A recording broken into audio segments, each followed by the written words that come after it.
you on Trout Cider Blossom Orchard. It's a nice day in the orchard today. It's overcast. It's going to be up about 60 degrees today. Yesterday was a beautiful day, upper 60s and wall-to-wall sunshine.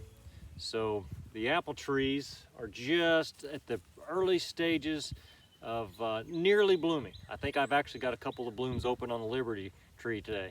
That's exciting. After all the work that goes into taking care of these trees and getting these blooms out in the springtime, and the forecast looks good, the extended forecast for blooms.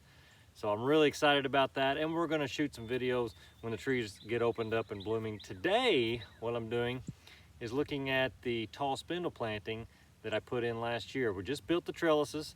I don't have the top 2 wires on yet, but I've got the bottom 3 on. What I did last year was I put the rootstocks in the ground and came back and grafted. Actually, I bench graft a lot of them. Some did not take, and I came back and regrafted those really the very end of April, 1st of May last year. The ones that I knew weren't gonna take, I went back and regrafted the stalks that I'd planted into the ground. But then by summer's end, I'd still lost several of those. So this year I'm coming back and I'm regrafting, or simply grafting for the first time, some of the rootstocks that I put into the ground last year. It's a tedious job just because I'm down low to the ground and bent over. I did a bunch of these yesterday, and I'm going to continue up this row over here and finish these off here today so we can get these trees up and growing. It's a poor man's tall spindle. If I were to buy all of these trees individually, I don't buy enough to get a bulk rate. So you're looking at 20 bucks a tree, and I've simply got too many trees in here to spend 20 bucks a piece. But for $2 to $3 per rootstock, and then grafting them myself, well, it's a lot more reasonable. Now let's take a look at what we've done. Of course, every backyard orchard video has its cats, and mine's no exception.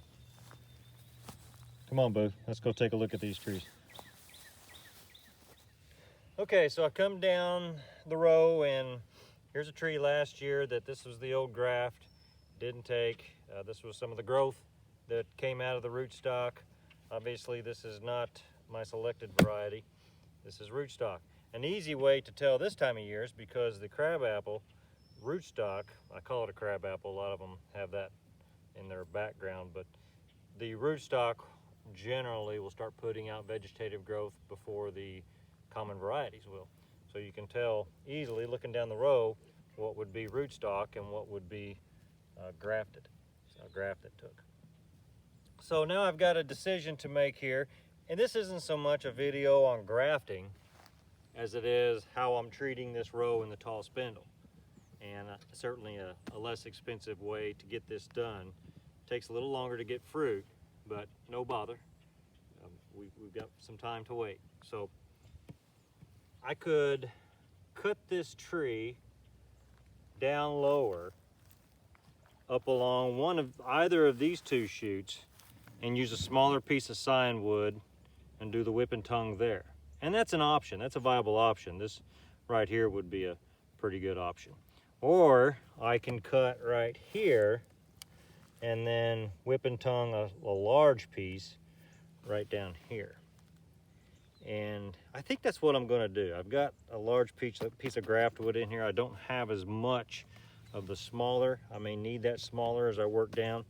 So this will work fine. We'll graft this larger section here on the lower portion of the tree. So the first thing I'm gonna do is cut it off. Oh no, I've just cut off my rootstock. So, here we go. I have already selected a piece of sign wood that I expect is going to work out, and a simple check is to do that, and that seems to be a reasonable fit. I've waxed both ends of this sign wood to protect it from drying out.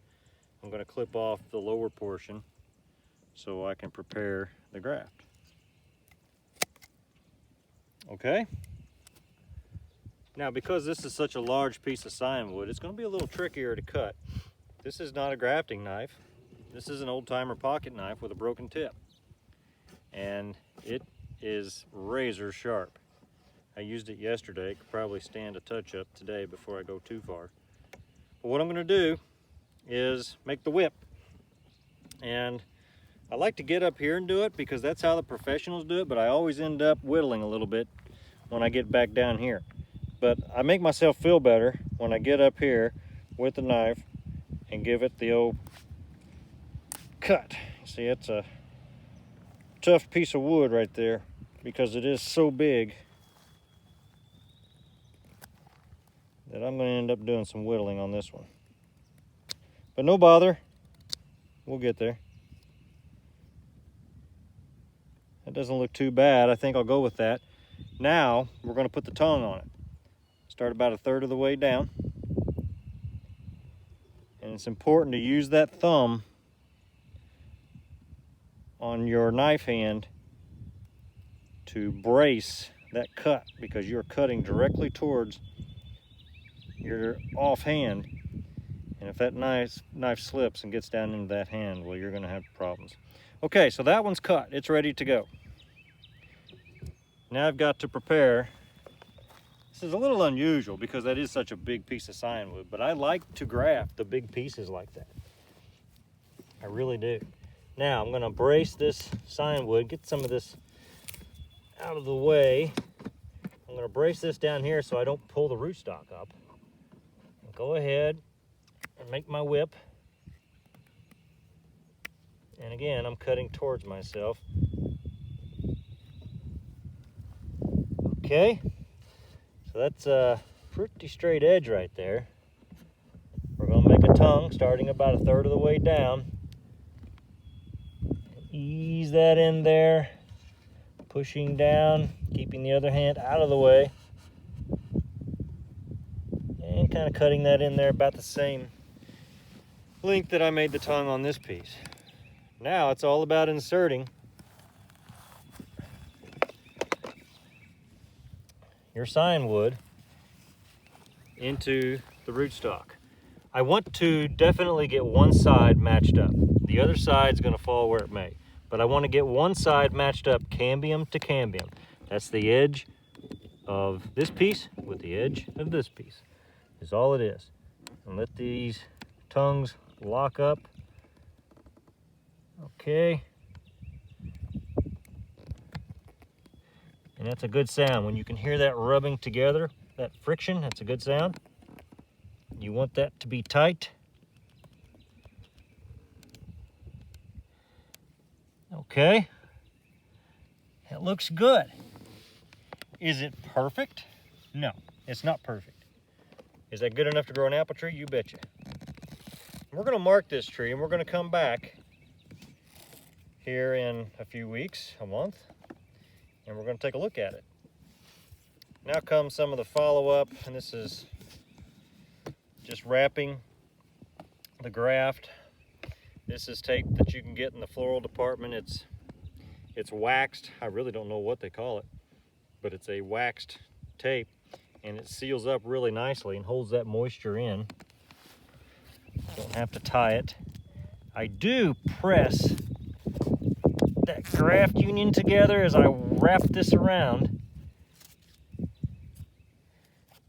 and get that as tight as I can. You can use a vinyl type tape and make this extremely tight, but I don't find it to be necessary. And I like this because I don't have to tie it in the end. If it starts to unravel on you later, you may want to put a piece of electrical tape around it, but that generally doesn't happen. And it just molds right on there as you press that together, keeping that as tight as possible. I don't have to do anything with the top because I've already waxed that when I prepped the sign wood back in the late winter. So there you go. There's a new apple tree ready to grow to make some apples. I'm going to mark it, and we'll come back to this here in just a little while. And again, if you don't have kitty cats in your orchard, well, then you don't have a backyard orchard. So kitty cats love to be a part of what we're doing out here. and they keep the mice down. Voles, they keep the voles down, so I appreciate them. Let's go down and do another tree. Okay, the that I made last year that did not take is here. And what I'm going to do is graft on to this one. This is a smaller piece. I found a piece of graft wood that's going to match up about right. That's going to require me to take this one off, just like that, and then go ahead and try to size up where I want to graft this one. And yeah, I'm looking pretty good right there.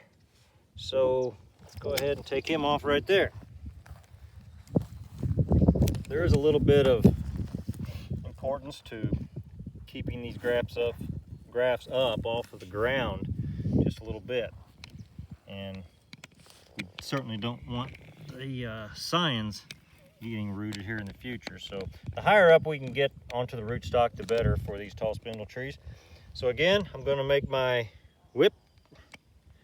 This one will be a little bit easier just because it's a smaller stick. That didn't go too bad. Okay, I'm going to make my tongue about a third of the way down, being ever so careful, bracing with that thumb. There we go. Okay, so now I went ahead and cut my stock. I'm going to take my sign wood, slide those two tongues, lock them together. Remember, we only have to match up on one side. It's nice to have matching up on both sides, but if you don't get it, don't panic. As long as we really lock up right here, we're going to take. And that looks good enough to me. You see this piece right here? That's from last year, and I want to get rid of that because it's going to get in the way of my wrap up here. Being careful not to cut my rootstock off. Okay, some more taping, and we'll be good to go with another one here. And tape, press, tape, press.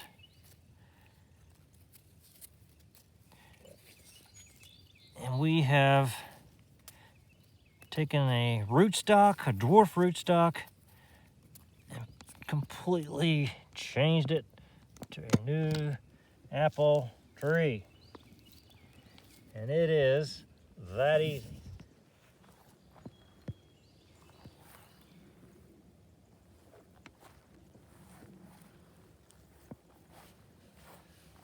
There we go. We'll come back to this one as well for a follow-up.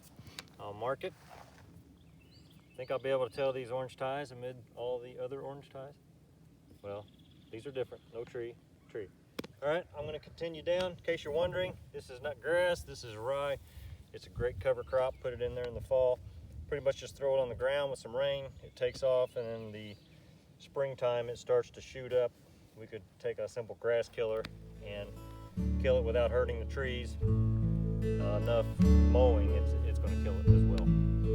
I want to work on down the row and get the rest of these done. Thanks for watching.